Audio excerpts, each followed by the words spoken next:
But the other big angle of the story is how the information came to light in the first place. What about this whistleblower and the protections of executive privilege?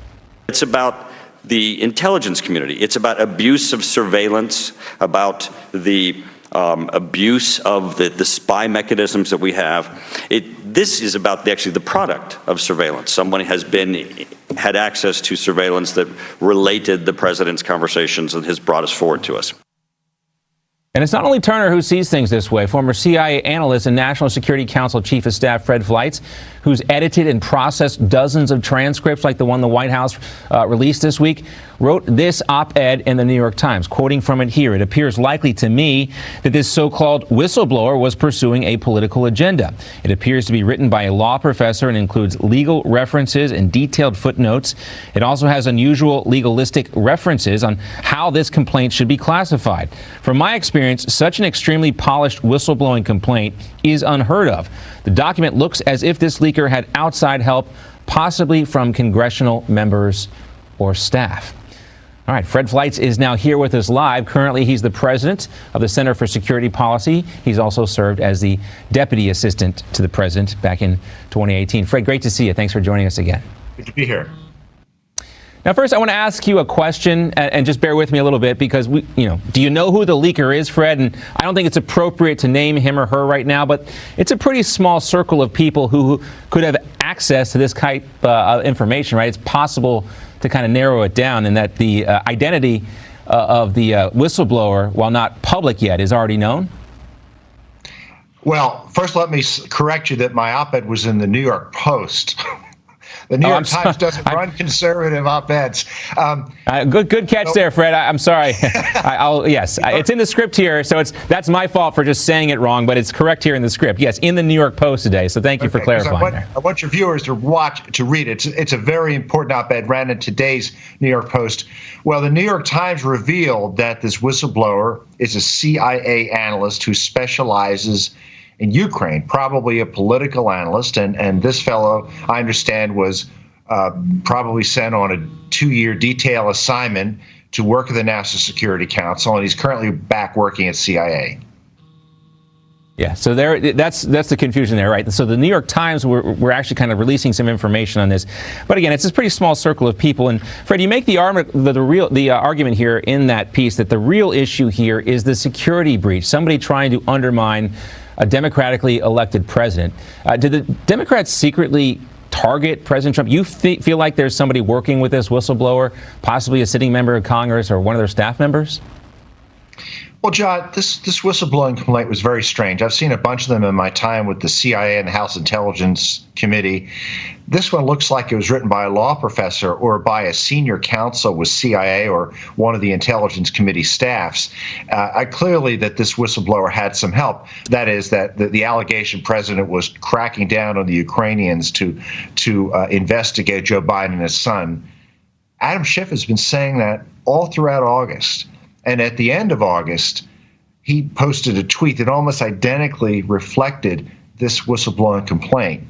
And it led me to believe that probably members of this committee, maybe the members, maybe the staff, have been working with this whistleblower.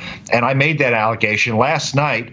A staff member of the House Intelligence Committee told me, we think you're right. We think this was a group project. And then I met a member of the House Intelligence Committee who told me exactly the same thing. They think the members on the other side of the aisle are working with this whistleblower.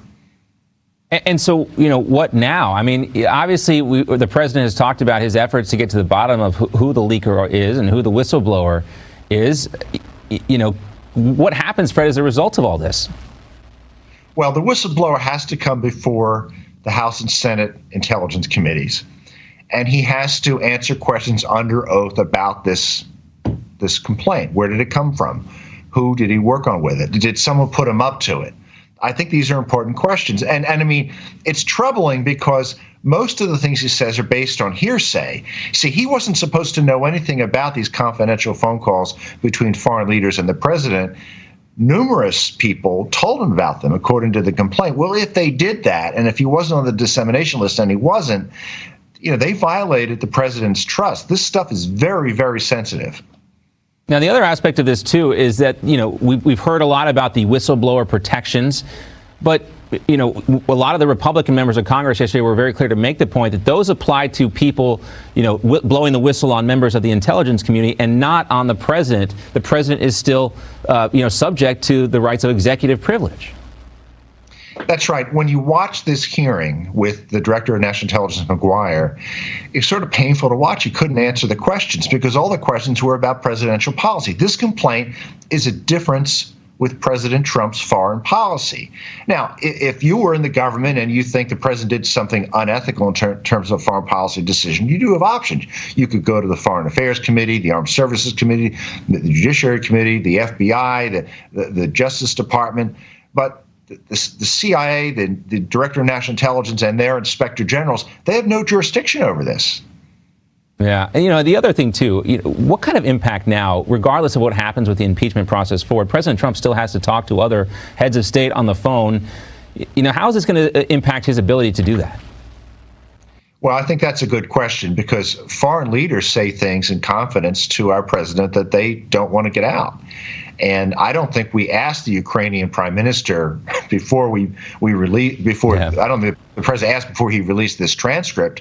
I don't want to see any more of these transcripts released because we want our head of state to have frank discussions with other heads of state. It's a good safety valve to let off steam. It allows us to start diplomatic agreements, trade agreements.